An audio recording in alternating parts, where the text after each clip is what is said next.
was Earth, Wind and Fire with September. Now, if you remember at the beginning of the show, I asked people to phone in if they had any amusing stories. And we have John Ashe on the line. John, are you there?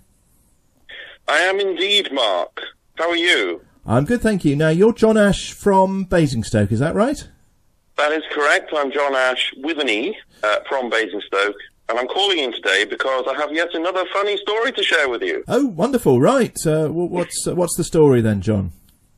Well, it's funny, but it's also not so funny because I'm living through the experience right now.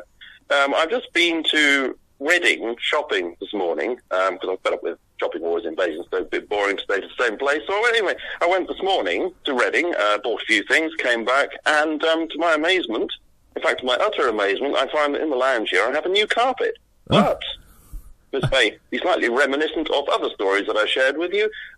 It's not the carpet that I ordered. In fact, I didn't order any carpet at all. And here it is, and I don't like the colour. I do not like purple carpet. Not pleasant at all. It turns out, and I'm sort of halfway through a conversation with my neighbour at the moment, it turns out that it belongs to them. And while I was out, it was incorrectly fitted here when it belongs to them. Oh. So, yeah. so, how did they gain access to the house, John? The carpet fitters.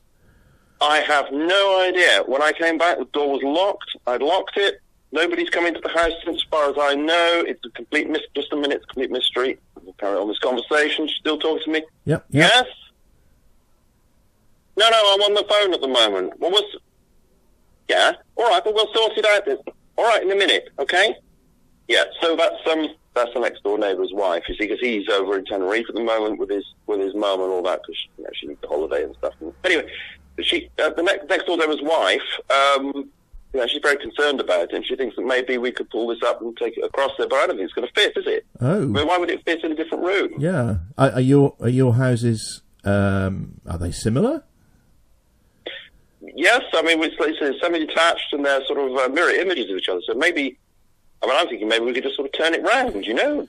Because their lounge is like the opposite of ours, so just turn it round. It'll be all right, won't it? Anyway, she seems to think that won't be the case. Yes? Yeah, but in a minute.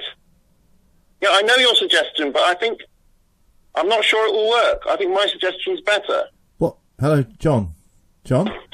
Yep. Yeah, sorry, what was her suggestion, John? Well, her suggestion is to turn it upside down. The problem with that is then you'd have the nice part that you walk on will be underneath, and all the felty rubber bit will be on the top. Right. She thinks it will fit better, but I think it will look worse. So I don't know how we get over this one. Okay, so let me just ask you a question, John. This is a strange story, isn't it? So when the carpet fitter fitted the carpet, what did they do with your old carpet then? I have no idea. There's no sign of anybody having been in the house at all. This is what I find absolutely incredible. You know, you'd expect to see something somewhere, wouldn't you? Some evidence of something. There's nothing at all. And all the furniture... All I know is that I have a new carpet. Yeah. It fits the description of what my neighbour's wife was expecting to have in her house. Mm. And that's it. And she was expecting it to be fitted this morning. So it must be the case, you know. So anyway, she's tried phoning them up and they're not answering. And so we thought we'd just lift this up and take it next door. But I must admit, I'm going to be left with nothing on the floor. So, I don't know. I mean, what about all the furniture? Did you have furniture in that room? Did they literally they put the furniture back on top of the carpet? They must have done.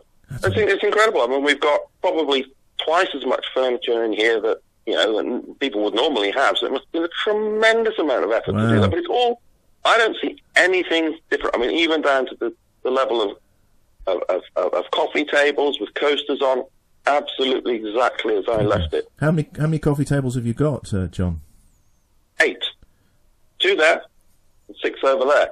And there's a balloon next to that speaker. That is exactly in the position. I mean, they're genius.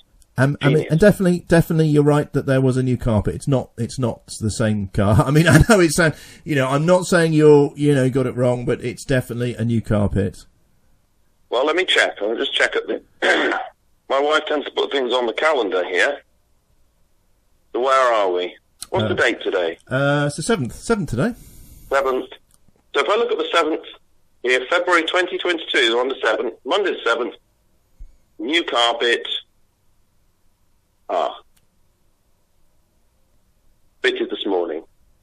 Ah. My wife must have written that on there and I didn't know. Well, there we go, John. Now, I think you probably owe your neighbour an apology. Yes, probably do. All right. Okay, I'll think about that. I'll have to deal with that one very, very delicately.